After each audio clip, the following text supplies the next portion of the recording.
और उसी आनंद का मजा लेती थी। तो एक दिन क्या हुआ कि ऐसे ही सिलाई का कुछ काम ज्यादा बढ़ गया, तो दिन भर सिलाई करती रही, शाम को भी सारे काम निपटा कर शाम तक सिलाई करती रही, क्योंकि उसे वो काम उसी दिन निपटाना था। तो उसे सोचा कि चलो सोने से पहले इस काम को आज निपटा ही देती हूँ। तो रात भर उस काम को करती रही, लेकिन आंगन में बैठकर वो सिलाई का काम करती थी तो अचानक लाइट चली गई। अब लाइट चली गई तो इस वजह से उसे बड़ा प्रॉब्लम होने लगा कि सोचने लगी कि काम तो आज ही खत्म करना है, लेकिन कैसे करूं। फिर अचानक देखा कि पड़ोस के घर में इन्वर्टर था, तो उसके बल्ब की वजह से जो रोशनी उसके आंगन में आ रही थी, उस रोशनी में बैठकर उसने अपने सिलाई का सारा काम कर लिया। और जब सिलाई का सारा काम खत्म कर दिया तो फिर जाकर भजन में बैठ गई, जैसे कि उसका नियम था। तो जैसे ही भजन में बैठी तो घंटा 2 घंटा हुआ, लेकिन उसे वो आनंद नहीं आया। फिर सोचने लगी कि ऐसा आज क्या हो रहा है, मैं तो रोज जैसे ही बैठ जाती हूँ तो घंटा 1-1.5 घंटे के बाद मुझे आनंद आने लगता है और फिर मेरी आत्मा तृप्त हो जाती है, आज ऐसा क्यों नहीं हो रहा है। तो वो उसी विरह में, उसी वियोग में बैठी रही, रोती रही कि आज मुझे वो आनंद क्यों नहीं आ रहा है, आज मुझे वो खुशी क्यों नहीं मिल रही है। और इसी आस में उसने सारी रात निकाल दी। अब जब सुबह 4 बजने वाले थे तो उसे वो आनंद आने लगा। अब 4 बजे जब उसे वो आनंद आया तो उसने गुरु से रूबरू किया और एक सवाल किया कि आज आपने आने में इतनी देरी क्यों की, आज मुझे वो खुशी देने में आपने इतनी देरी क्यों की। मैं तो सारी रात से बैठी हूँ, लेकिन आपने न मुझे दर्शन दिया और न ही मुझे वो आनंद दिया। और अब मैं बहुत ही विरह में जल रही थी, रो रही थी, और पता नहीं अगर अभी भी आप दर्शन नहीं देते तो मेरा क्या हो जाता। तो आज आपने ऐसा क्यों किया।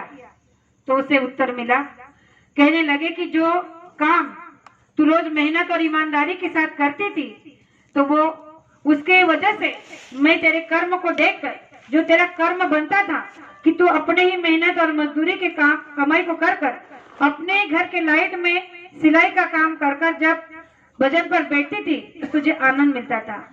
आज तूने दूसरों के घर की रोशनी से, दूसरे के घर के लाइट से अपने पेट का गुजारा किया, यानी कि अपना संसार का काम किया है, और इसी वजह से उसका कर्म बन गया है। जब तूने उस लाइट का उजाले लेकर, उस सहारे को लेकर अपना काम किया तो उसका कर्म बन गया, और जब उसका कर्म तुझे बन गया है, तेरे ऊपर चढ़ गया है, तो उस कर्म को उतारने के लिए तुझे तपना तो पड़ेगा ही। तो उस बात को जब उसने सुना तो बहुत ही रोने लगी। तो गुरु महाराज ने कहा कि ये होता है अध्यात्म। जब छोटा सा छोटा कर्म आप कर देते हो और उसके बारे में सोचते नहीं हो, और जब दोष गुरु को लगाते हो, तो गुरु महाराज ने कहा कि कभी आपने अपने अंदर झांक कर देखा है कि दिन भर में आप कितना झूठ बोलते हो, कितनी बेईमानी करते हो, कितना फरेब करते हो, किसी के साथ धोखा करते हो, न जाने कितने कर्म आप ऐसे कर देते हो जिसकी वजह से उस कर्मों का अंबार आपके सर पर लग जाता है। तो उसे उतारते उतारते टाइम तो लगेगा ही।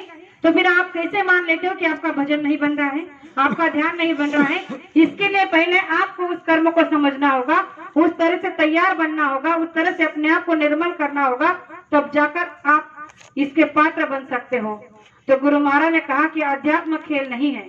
अध्यात्म को समझने का मतलब है जैसे कि केली के पात पात में पात होती है, वैसे ही संतों की बात बात में बात होती है।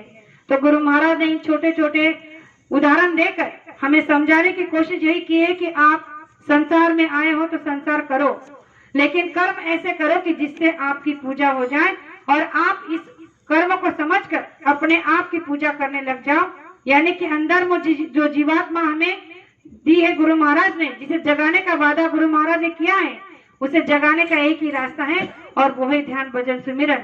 तो गुरु महाराज ने कहा कि ध्यान भजन सुमिरन आपका तब बनेगा जब आप कोई कर्म ऐसा ना करेंगे जिसे उतारने के लिए आपको घंटों नहीं सालों लग जाए।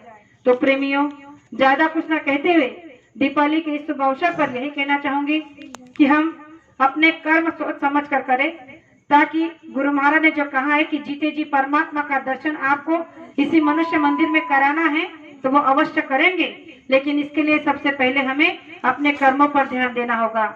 तो मैंने जो अभी आपके सामने दो बातें रखी, हो सकता हो कहने में एक आध शब्द ऐसा निकल गया हो जो मुझे नहीं कहना चाहिए था, तो आपकी छोटी बेटी समझकर माफ करना, ऐसे आशा करती हूँ।